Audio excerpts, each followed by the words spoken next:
Hi, and good evening, everybody, and welcome to another week at here at Manchester Public Television with Education Matters with Jim O'Connell. So here we are into the first full week of school, and people are knuckling down. Stuff is starting to happen. Although at last we had a school board meeting last night where. For once, I didn't see all of it. I didn't attend myself.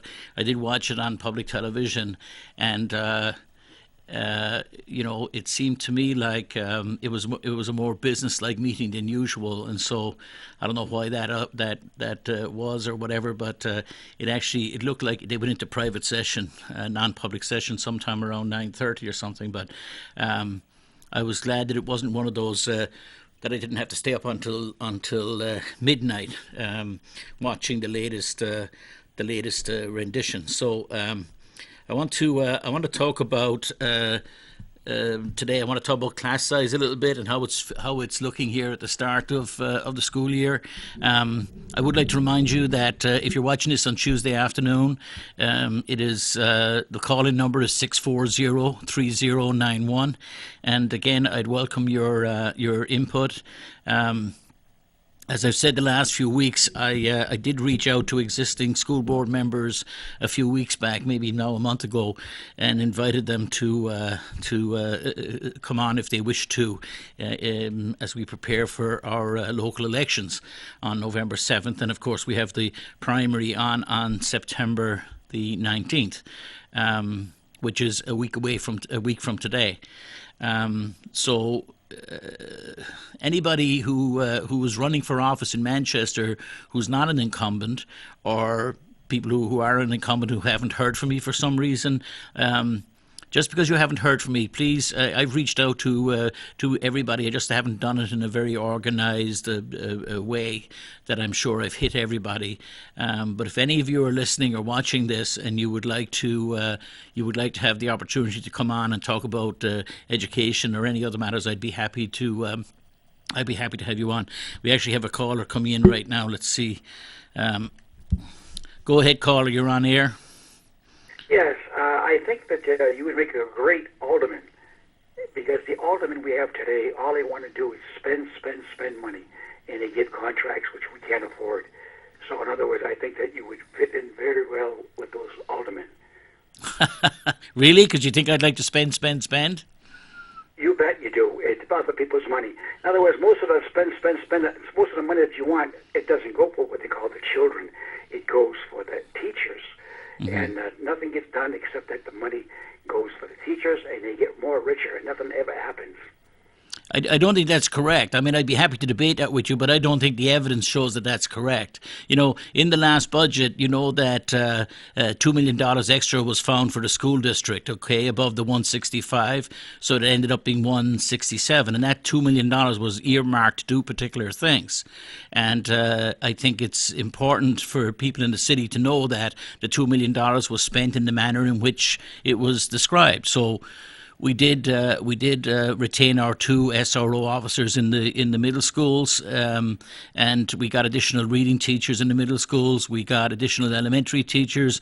We got foreign languages put back in the middle schools, which never should have been taken out in the first place. And we added health teachers. So that's what that $2 million was spent on.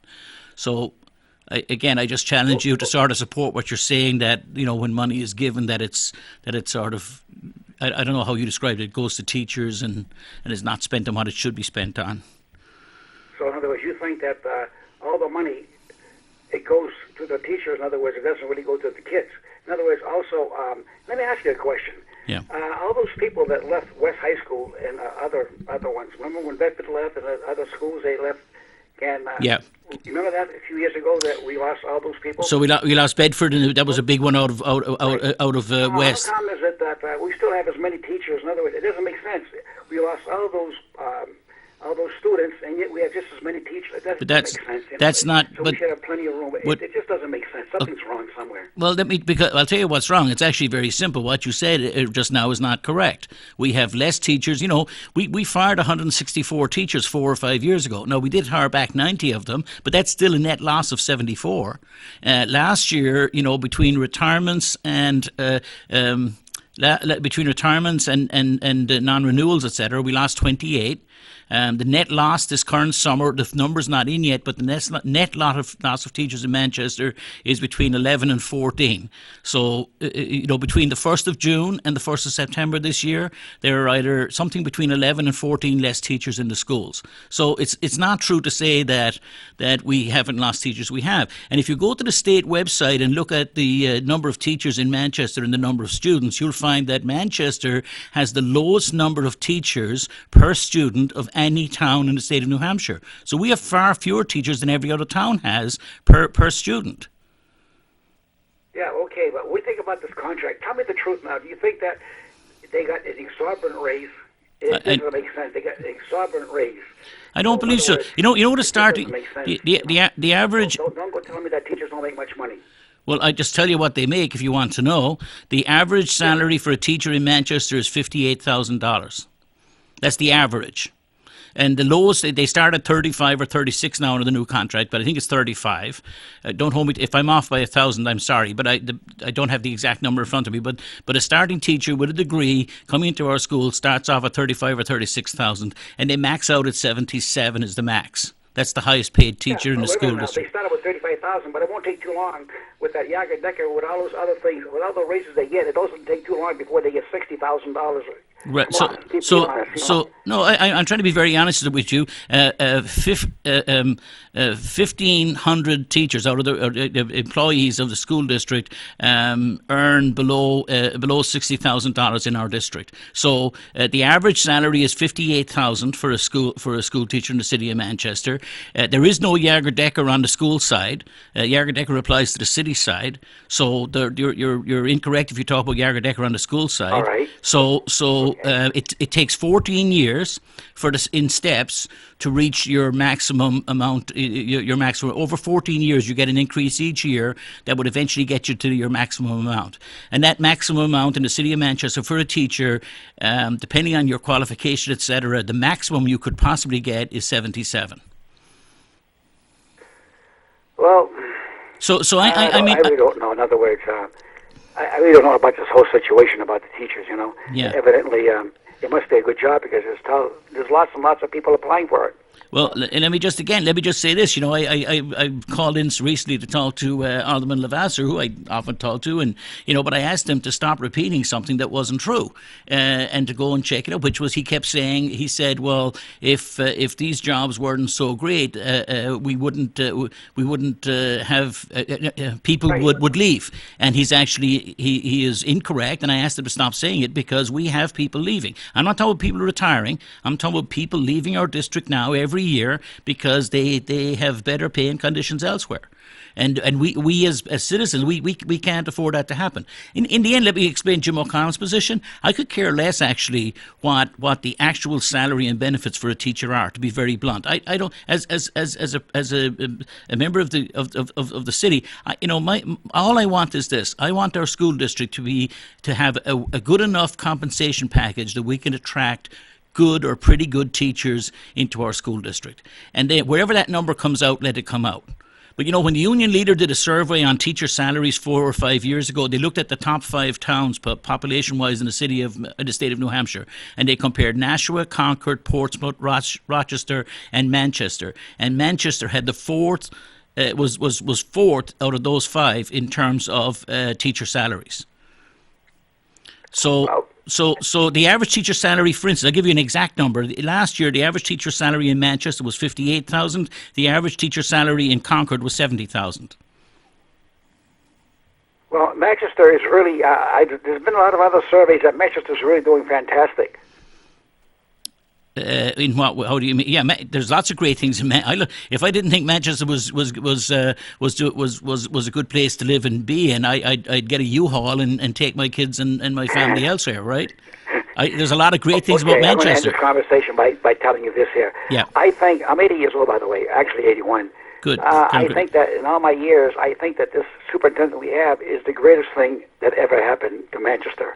And for a man that came in when the city was in such a mess, he's really straightened things out. So I'd like to know if you agree with me that he's one of the greatest superintendents we ever had. As far as that last one that we had, She was terrible. I'm telling you right now. So but anyway, I'd just like to know your opinion before I hang up about the superintendent we have now. So I agree with you on that. I'm glad we have something we can agree on. I agree with you on that. I don't know if he's the greatest one we ever had. I think he's pretty good. I like a lot about him. I like the fact that he calls it like it is. He's not going to lie to people about stuff and mislead them. He's capable of making hard decisions, and he's making them. And so yeah, I wasn't overly impressed with our previous superintendent, Right. and I'm delighted with it. But let me make a point to you just about the previous superintendent as an example.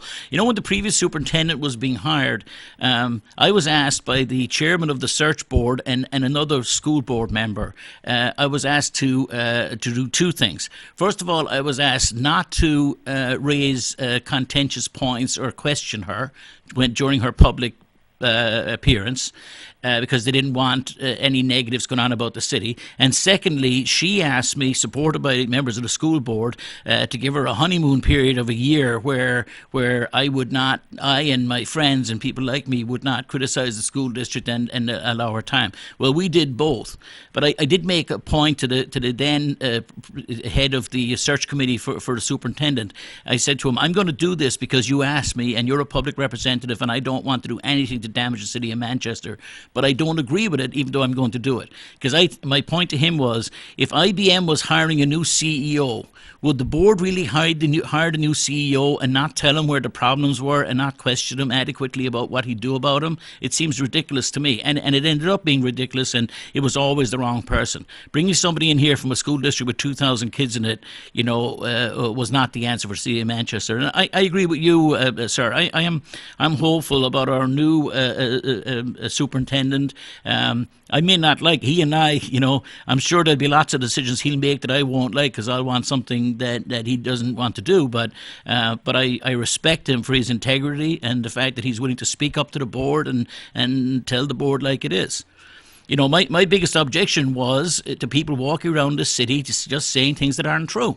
And I'm fine with, let's have facts, and we'll talk from a set of facts and then go on from there. And I like that about Dr. Vargas. Now, he for instance, would prefer, he's asking that, that people not go on about the negatives in the schools, let's concentrate on the positives. And I love the fact that he's the first person in many years in Manchester that I've heard say, and he said it again last night, that there's no reason why Manchester schools can't be the best schools in the state of New Hampshire and the best schools in New England. And that's the kind of aspiration that I buy into, and I support him fully. Well, okay then. I want to hang up right now, but Thank I you. let you know that I think that I don't always agree with you, believe me, but I think you're a fair person, and you're an honest person and sincere person. Well, I appreciate Thank that. I'm not perfect, but I try to be truthful and forthright, and I don't agree with everybody all the time, but in the end, let's just we can be respectful and arrive at a set of facts. Thank you for the call. I do appreciate it. All right, so what a wonderful gentleman. Thank you for listening. So back to this. So as we start schools this year, so we do have to kind of segue from where we were just talking about right now. It's important to recognise that some good things have happened. So I think it's great that we go to our middle schools, and for the first time in 6 years, middle school children in the city of Manchester will have foreign languages. There's no reason. It was agreed by everybody. Dr. Brennan had agreed to it, Dr. Livingston had agreed to it, and Dr. Vargas said it at the moment he came in, that it was educationally unsound for children in Manchester schools not to have, in Manchester middle schools, not to have a foreign language. So that's great. I'm delighted that Latin was retained at Central High School, albeit with half a teacher. The teacher is shared between Memorial and Central High School, and that's fine if that works, if they're able to make that happen. I think that's a wonderful thing. If you only need half a teacher, then let's have half a teacher.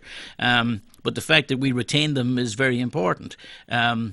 I like the fact that we have health teachers at our middle schools. it's amazing to me that we didn't have health teachers there for the last 5 or 6 years, and we now have those. So our unified arts program, it has some of the pressure alleviated from that, and then adding the additional reading teachers in there, takes us back to where we were before, or get us close to it, at least approach it.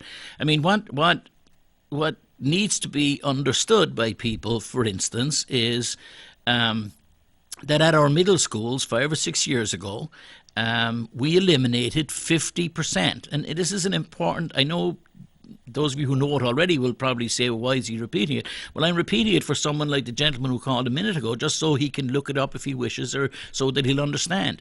4 or 5 years ago, we eliminated half the English teachers at our middle schools. We reduced the amount of time that students in middle school had learning English by 50%.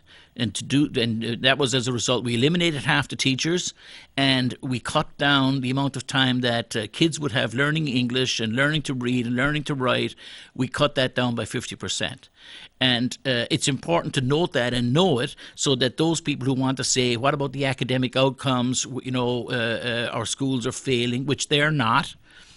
But when people will say, well, our schools are scoring at a lower level, or our schools aren't in the top 10% in the state, or whatever numbers they look at from time to time, well, yeah, if you take 50%, if you owned a garage with 4 mechanics in it, and you were repairing 80 cars a week, and you get rid of half the mechanics, you're down to 2, you're probably not going to repair 80 cars a week.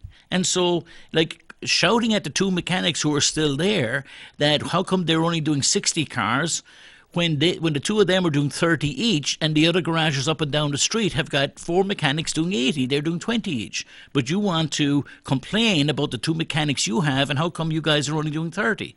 It's a bit of a stretch, but it's the exact same point. So anybody who looks at Manchester Middle School academic results for the last 5 years and doesn't know that we eliminated half the English teachers in the schools for that period, and the kids have half as much instruction as they have, then they should get off their high horses and stop talking nonsense about those things that they don't know. Because we did what we did. We eliminated half the teachers, and you should expect our kids, actually, if they're doing better than half as well as they were doing 6 years ago, then our teachers are doing fantastically well, because they're like the mechanics repairing 30 cars a week instead of 20. And they actually are. So it's good that our new superintendent, ponied up to the board mayor and alderman and said, look, we need to do these things. If you give me this money, I will do the following things. And so he has done it. I think it's important for citizens and taxpayers of Manchester to be aware, though, that when we go next year and talk about what the schools require for next year, it's not as though we're starting from a position of where everything's fine now, so we don't need to continue to fix things. Yes, we do need to continue to fix things, because there's a lot of things that just simply aren't as they should be. And here we're not talking about additional programs wasting money on stuff that we don't need or something. We're talking about very basic stuff. We're talking about the fact that we can't, we've eliminated the budget to clean the outside of the windows on the schools this year. We have taken the Aramark money and we've reduced it so that the employees who are in the school at night time, that they're going to go from, well, I think it is that the nighttime employee in each school will go from an 8-hour shift to a 6-hour shift, or a 6.5-hour shift.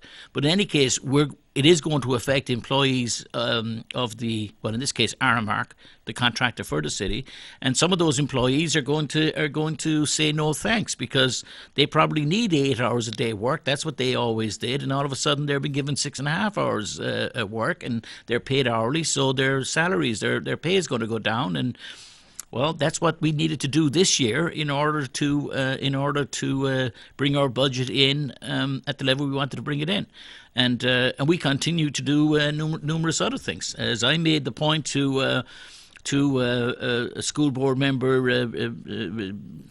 a Boromir and Alderman member, I just asked them, just from the O'Connell household point of view. I have two kids at Central High School, and this year. And last year, just in math, one had a class of 32 and the other had a class of 30. And I said to them, what did you do this summer? Or what are you doing as part of your budgeting? Or what is the City of Manchester's answer for me as an individual? Not as Jim O'Connell, the guy with the Education Matters programme, just as Jim O'Connell, the father of 4 kids, 2 of whom are in the Manchester public school system. I'm asking you, how come my kids are in math classes in junior and sophomore year of 32 and 30 when the state said it shouldn't be higher than 24, and most people believe it should be a lot lower? And I got a non-answer for an answer. So let me. I'll go back to sizes in a second. And again, I do welcome your calls. But let me say that one of the things that Dr. Vargas has done, and as I agree with the caller about Dr. Vargas, is somebody who is definitely competent and has done a wonderful job in the now not even quite 1 year that he's been with us so far. But he did start this process of going out and talking at schools and meeting with whoever wants to come. They're open meetings. So the schedule for them for this year was just announced. And if I am correct, I just look at the computer here because I think I have. I think I had the list. I believe it might start. It might start tomorrow if I can get the link to work. I think it might start. Yeah. So tomorrow, September the 13th. If you're watching this live on Tuesday, so at 7:30 a.m. at Highland Goffs Falls Elementary School on Goffs Falls Road, the superintendent will be there at 7:30 a.m. And then the following day, on September the 14th, at 4:30 p.m., he'll be at Memorial High School. So those are the 2 dates for September. And then if you're interested in October 11th, he'll be at Parker Varney at 7:30 in the morning, and he'll be on October 12th, he'll be at Southside Middle School at 4:30. Now, these meetings are, he meets with the staff, the teachers, and of course, if parents want to be there, and I think it's wonderful he does it early in the morning so that some parents can do it at that time. They drop their kids off and they're able to go to meet with the superintendent. But, he's there to listen. And he needs to and he needs to hear, and people can be on Facebook complaining and chirping away, or they can be sitting in bars or at kitchen tables talking about what they should do. I think particularly if you're in any of those schools, Highland Goff Falls tomorrow morning at 7:30, or Memorial School on the following day, Thursday evening at 4:30. It's a wonderful time to go before him and hear what he has to say, and he does listen. And sometimes there are things that he's just not aware of, and if he's made aware of them, he's got an opportunity to do something about them. So I think kudos to him for being available to the people of the school district and of the city. You don't have to be anybody in particular. You don't have to be from the Highland Goffs Falls School in order to go and visit with him tomorrow morning at 7:30. And you don't have to be a Memorial parent to go to Memorial. So anybody can go. He gives a little talk. It's a very short thing. It's not a big, long-winded thing. He talks for maybe 15 or 20 minutes, or not even that, 10 minutes. And Yeah, he doesn't talk for 20 minutes. He talks for 10 minutes. And then, he throws it open to people and he talks about what's going on in the school or what's going on in the area, and then any questions people might have. And so there's really, so that's a wonderful thing. It's the right way to do it. I've been critical of people who choose to, like school board members themselves even, who choose to wait until such time as the school board meeting is on to have conversations with the superintendent or to bring things up that constituents have asked them or something, and it's all very unpurposeful. So I liked last night's meeting that it went a little smoother and faster than others have, and I hope they continue in that vein. Rambling on back and forth about something, take it offline. I don't mean to be prideful, but I sometimes wish I had the gavel in that room, because, I would love to run the meeting and be able to, now I sound like I want to stifle public comment or not public members' comment or something, but no. But I what I would do is I would stop some of the conversations and say, was this dealt with in committee? Why aren't you? Why hasn't this been taken to curriculum and whatever? Why has it been taken to? Why are we spending 4 hours going back and forth about stuff? And honestly, ladies and gentlemen, when some school board member or alderman decides as the 16th speaker, or speaking for the third time on the same topic, that another idea suddenly occurred to them. If it's something that can't be explained or needs further inquiry, the school board meeting or the board of mayor and alderman meeting is not the place for it to happen. It should be deferred and dealt with at the next meeting. Take the conversations offline, talk to the superintendent, and then the same with parents. When parents come in and they have a complaint about whatever it might be in the schools, the right avenue is to go to the teacher, go to the principal. If you don't get a satisfactory answer, then go to the administration, eventually to the superintendent. And it's only at the point where you've received an answer from the superintendent, you don't like the answer you got, or you believe that the policy is wrong. At that point, you go to your public representative. And even there, ladies and gentlemen, the right way to go to a public representative is to go and speak to him offline, and then and therefore reserve your thoughts for sort of purposeful meetings. So I try to do that. I don't always live up to that myself, but I do try to do it, and I certainly did it this summer in advance of school opening. I made numbers known to the mayor and the mayor's office and to board members in advance of stuff going down on September 5th, because I didn't want there to be any gotcha moments about that doesn't get us anywhere. Before I move on to class sizes here, I just want to quick visit them for a minute or two. I just would like to give a shout out to Peter White, who hosts the radio show on 95.3 FM from Manchester Public Access TV and radio.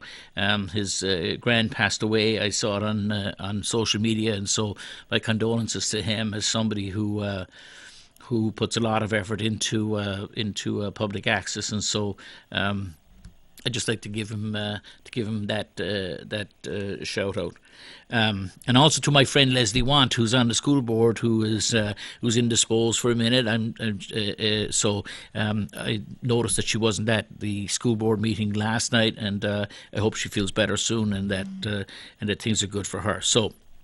I just got before this meeting. I got a copy of the report that went out this week to school board members around the number of kids in the city schools, and of course this is defeating me now as I get to it. But I have to say that.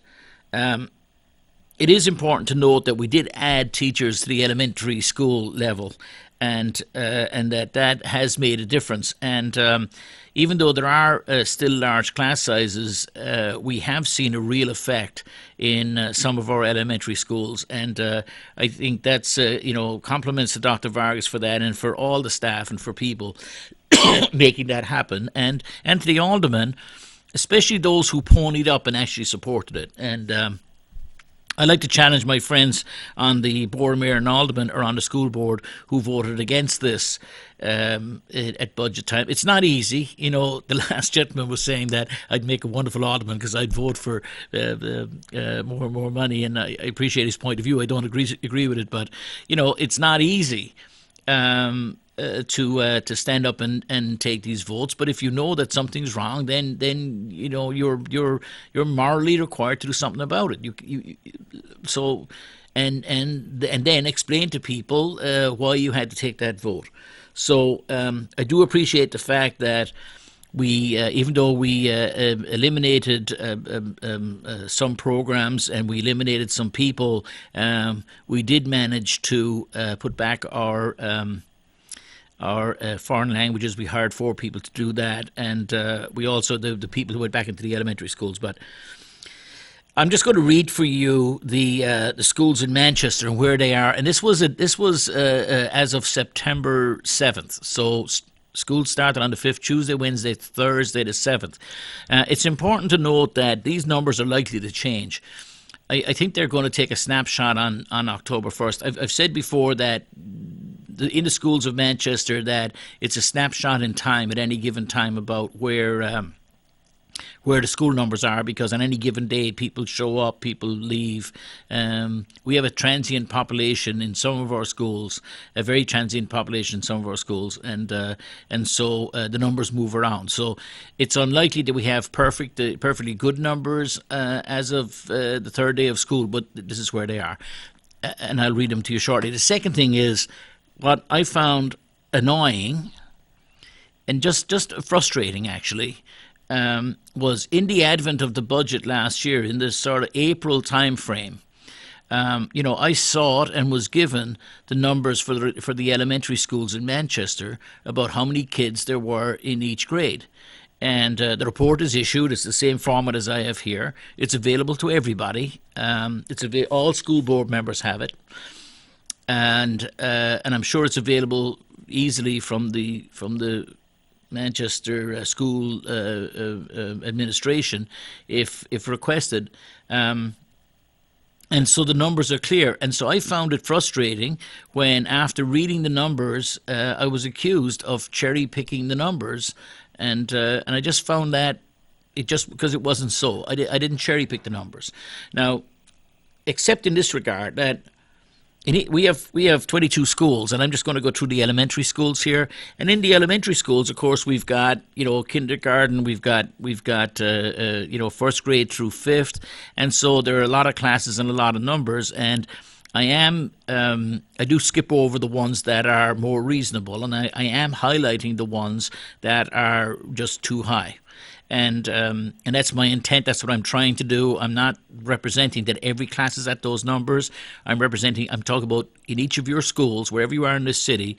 I'm telling you the grades in your school that ought to be, that need more teachers and don't have them.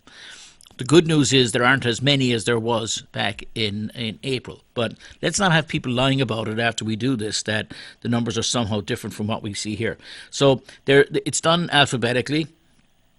So if we look at Bakersville Elementary School, Bakersville Elementary School, so the numbers going up through the grades, kindergartens are 20, 20 and 15, first grade 19, 18 and 20, third grade is 19, 18 and 18, fourth grade 24 and 24, fifth grade 29 and 29. So if we look at that, for instance, the 24 is a high number, 24 and 24 is 48. With another teacher in there, that would be 3 classes of 16. But let's look at the one that's up there at the point where most people would say this is not functional for kids, which is the 29 kids in the 5th grade class at Bakersville. You know, if you're a teacher standing in front of 29 kids, that's a tough ask in today's day and age. And that's 29 is too short of 60.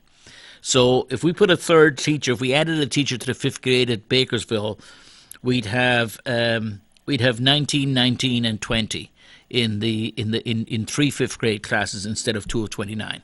So clearly, you know, we can see that's what would happen in other school districts. Let's move on to Beach Street and see where we are with Beach Street, if you bear with me. In Beach Street, we look at kindergarten. The numbers look pretty decent there. But again, you know, 18 and 20 kindergartners in a school. There's 16, 16, 18, 18, and 20. That's a lot of little kids. So the numbers don't look, I take back that they look good, because at that age, you know, those numbers are well off. In first grade at Beach Street, we have so we have a class of 14, which is a separate class. So the main classes, there are 4 classes, and they're 24, 25, 23, and 24 in first grade. Those are pretty full classes for first grade. But let me go up a little bit so I don't bore you with stuff. At Beach Street, if we look at third grade at Beach Street, the classes on September 7th were 28, 27, 28, and 30. Now, that's 120, 117 kids. clearly, if you put a third teacher in there, you would end up with whatever the math is, 23 kids or something in the class, something like that. I have to be careful about that math. Let me read you what the actual classes were. There are 4 classes with 28, 27, 28, and 30. So those are big numbers for third grade. And then if we look at fourth grade is 22, 19, 21, and 23. And if we look at fifth grade, we've got 25, 27, and 24. So we're pretty up there again. That's 76 kids in 3 classes. So again, that would be 4 19s or 4 18s if we were to put another teacher in there. But anyway, that's Beach Street. Let's see where we go from there. Next, we have Goslar Park. At Goslar Park, we're in the 20s, high teens at first grade, 19, 19, 20, and 21. Second grade, there are 4 classes, 18, 20, 20, and 21. Now, those numbers, the difference between 18 and 21, there may, be a reason for that, whatever it might be. And you might see after the 7th that a class gets changed to 21, gets added to one of the 18s, that becomes a 19 or something. And they're likely to be leveled out by principals and administrators over time. But also, there's a high likelihood the kids who actually were in class on September 7th, it's unlikely that many of those will leave right now, but it is likely that kids are late coming back to school and those numbers may increase. But we'll see how that goes. In third grade at Goslar Park, we've got 3 classes of 26, 27, and 27. And then fourth grade is 23, 22, and 22, and fifth grade is 21, 22, and 20. So the highest classes at Goslar Park are in third grade with 26, 27, and 27. Moving on to Green Acres. At Green Acres in kindergarten, we have very large numbers in kindergarten of 24, 23, and 23 in 3 classes. That's a pretty high number. And then in first grade, we have 20, 20, 21, and 20, a lot better than last year. In second grade, we have 24, 25, and 23 in 3 classes. And then we go up, we've added a teacher, I think, at fourth grade, where we have 4 classes of 23. And then in fifth grade, we have 3 classes of 26, 25, and 25. So really, we look at that grade. We have 4 classes in third grade. We have 4 classes in fourth grade. We've only 3 classes in fifth grade. If we were to take the 26, 25, and 25 and add a teacher, because it's 76, we'd have 4 classes of 19. But we don't have a teacher to put there, I guess. So Hallsville is the next one up. And so at Hallsville, the numbers look, let me see, it looks like we've got 3 20s in first grade. We've got 16 and 15 in second grade, which is a nice low number. In third grade, 2 classes of 26 and 27. And again, this is Hallsville. We have added a teacher, it looks like, at fourth grade. So we have 19, 18, and 17. And then in fifth grade, we have 2 classes of 25 and 23. So that's 48. Those numbers, without having the comparative numbers in front of me, and I will go look for them, it looks like they are better than last year. If we look at Henry Wilson School, we have, let's see here, when we get to second grade, first grade is 25, 26, and 26. Let's not keep going. We could talk about where those numbers might look differently. We have 4, there's only 3 classes. There are 4 classes in second grade, so they're at 20, 19, 20, and 22. And then at third grade, we have 3 classes of 25, 25, and 27. And then in fourth grade, we have 27, 26, and let's see what we have here, 27, 26, and 26.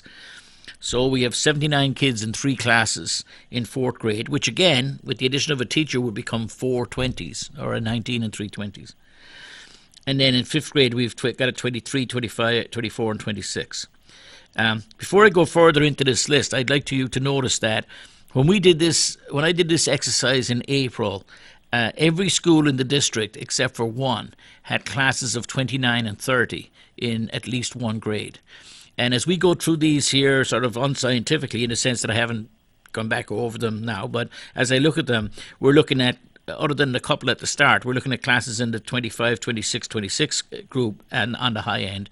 And that shows what the hiring of 7 teachers can do, even across a whole bunch of elementary schools.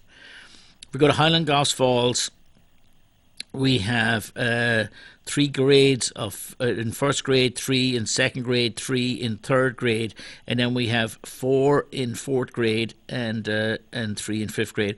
And those classes, the highest classes there are in third grade, and they're 24, 23, and 22.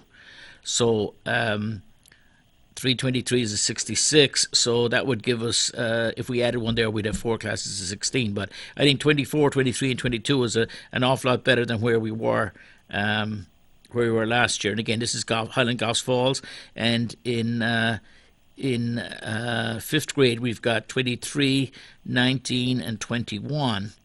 Let me see what else is up there. Is there another one up there? So 63 kids in fifth grade.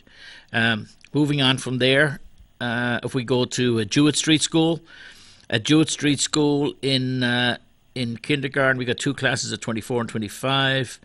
In first grade we've got 22 and 22. We add a teacher at second grade, which is important because now the total the classes in third grade are 19, 18, and 19.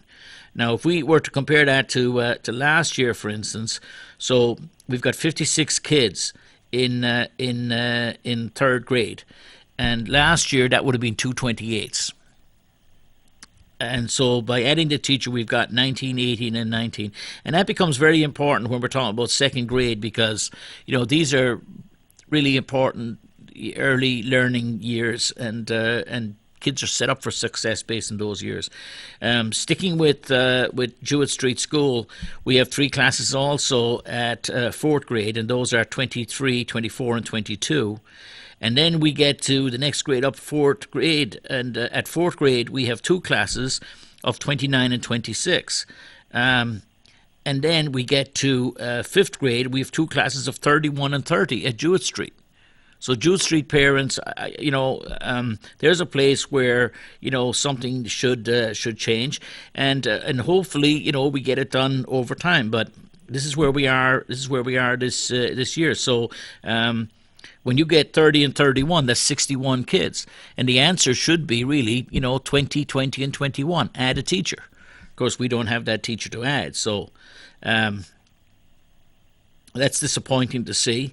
But now it's one of only a couple of schools or 3 schools with that level of class size in it. I'm trying to be fair here about the improvements that have been made, and I talked to somebody last week who said, I'm questioning about whether to send my kids to Manchester schools or not, and I don't like what I hear, etc., etc. And I said to that lady, we are seeing improvement now, and let's call that, where frustrating as it is for me sometimes to have to say, look, I wish it was easier to point out where the deficiencies are and the cutbacks that have been made in other places, but I want to be fair, and so I tell people, look, Dr. Vargas is there. It's not that he's the only knight in shining armour who's come riding in over the horizon to fix the problems of Manchester, but he has overseen a better budget submittal, and has been more. I think he is. There's a level of trust in him, particularly amongst the board of mayor and aldermen, that they trust him when he look in the white of his eyes, and they believe that he's telling them the truth. So going over to McDonagh, and we have a lot of kids in McDonagh, but we they're in the lower grades, at least they're divided pretty well, because if we look in first grade at McDonagh, we now have 5 classes, and so we have 21, 21, 22, 22, and 22. So that's an important change because with those numbers, that's 108.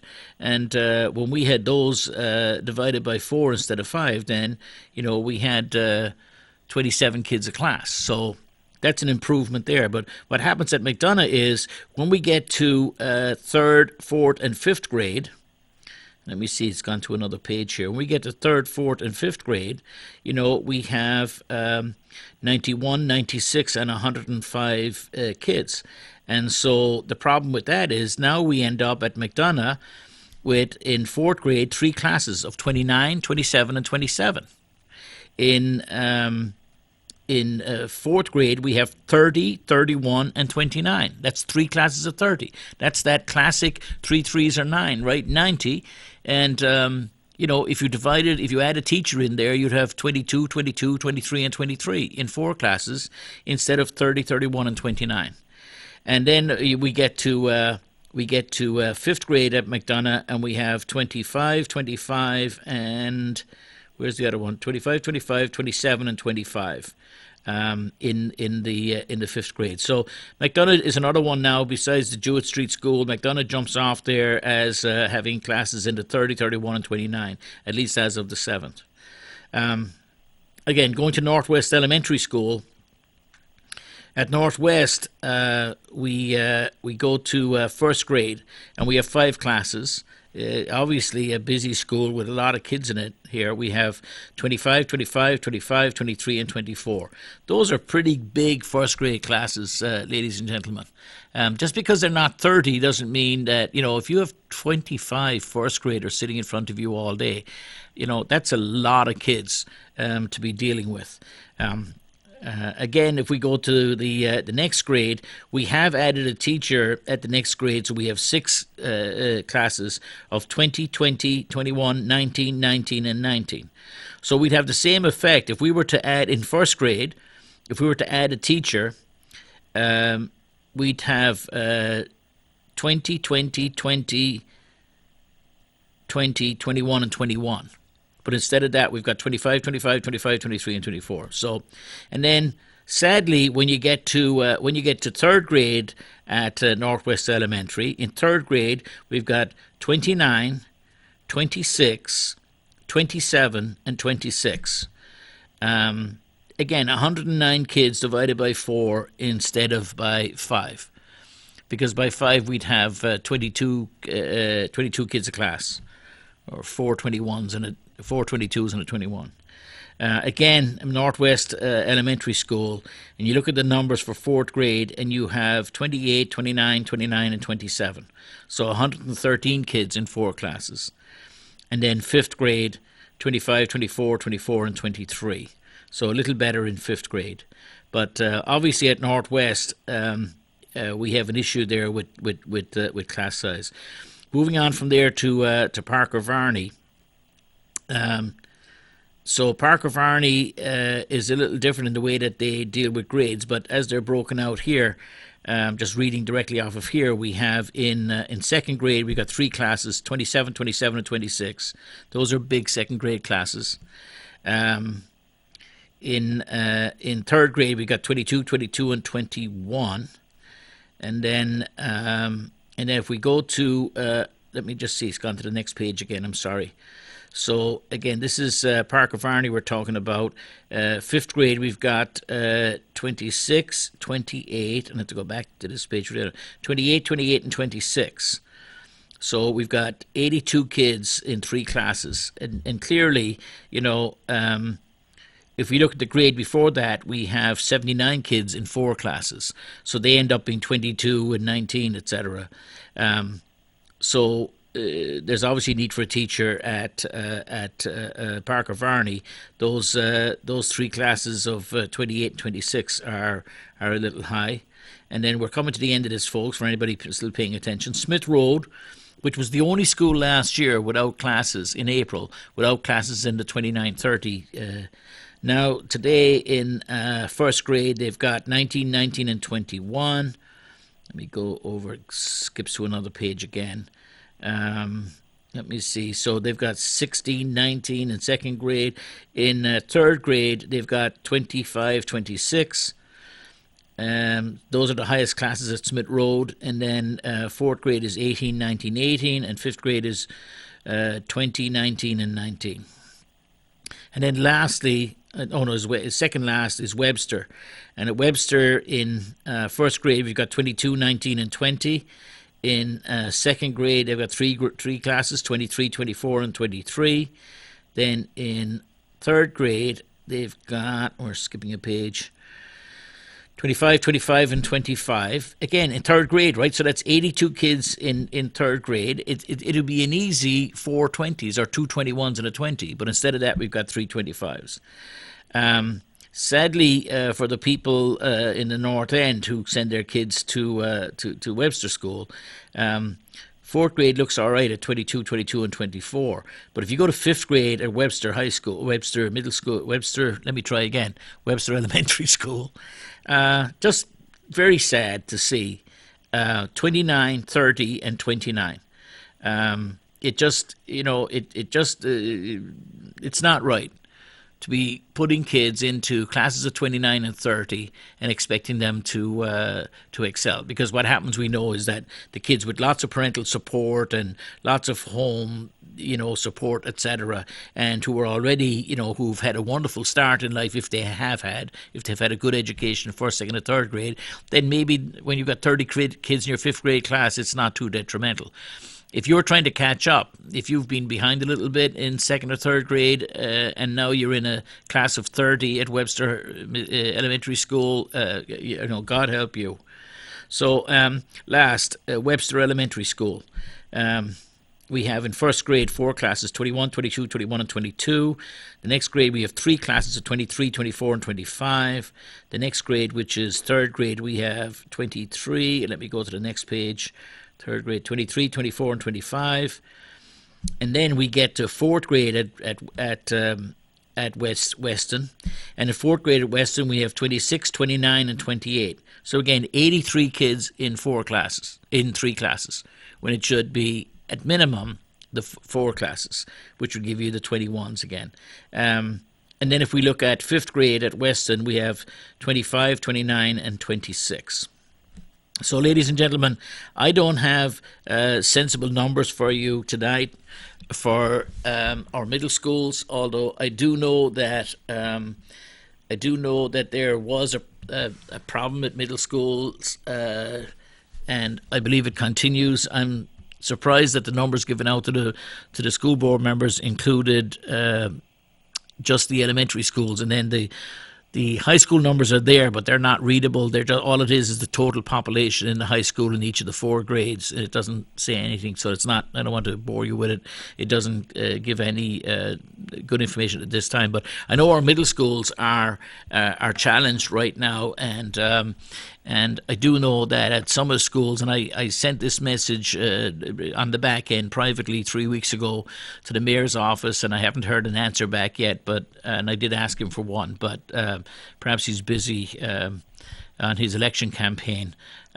Maybe that's a cheap shot, but it's sad that you send an email to somebody pointing out a potential problem, so he has an opportunity to look into it or have the administration look into it, and it'd be nice to get an acknowledgement sometime. So if you're listening, Mr. Mayor, I don't mind if you if you really don't want to, fine. But I think just letting me know you got my email will be good.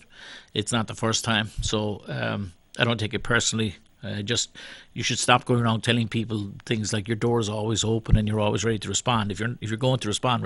If not, then don't. In any case, I know that the middle school, I'm particularly concerned about algebra, pre-algebra, in our middle schools and the size of those classes. I expressed last week and maybe the week before my concern that people were being turned down for advanced math classes, not based on their ability, but based upon their where they appeared in the number. That we only had enough room for, let's say, 30 kids, and once we got to 30. If you happen to be in a year where there were a lot of very smart kids or a lot of very mathematically oriented kids, then you make the cut. And if you happen to be in a year when there's a lot of kids, then you don't make the cut. And that's just highly arbitrary. I listened to those, and it's something I'd like to spend some time. I invited a candidate for school board member to have a discussion around the topic of preparing people for trades, etc. And that's a wonderful topic. It's something we should get into at some point. We won't have time tonight because we're running out of time. But if we want to talk about STEM, science, technology, engineering, and math, then it makes no sense whatsoever that in 7th or 8th grade we're already cutting kids out of a track that would take them on a trajectory that they would do algebra in their freshman year in high school, or algebra 2, then geometry in their second year, pre-calculus in their 3rd year, and calculus in their 4th year, which would have them on track to go off out into a school and do engineering or technology, science, other math-intensive courses. Those who are talking about, and I've seen them talk about the fact that that there are so many jobs unfulfilled in Greater Manchester, and in the country generally, in terms of science, technology, engineering, and math, and that somehow they take this to mean that we've got to spend time on the trades. I'm all for that. I'm not. This is not a nil sum game. I'm not talking about taking anything away.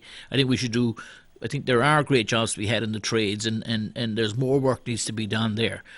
But those who think that, as a school district in Manchester, we should do that because we're already spending the time and energy needed to bring our best kids in through off through tracks that would have them being engineers instead of mechanics, we're not.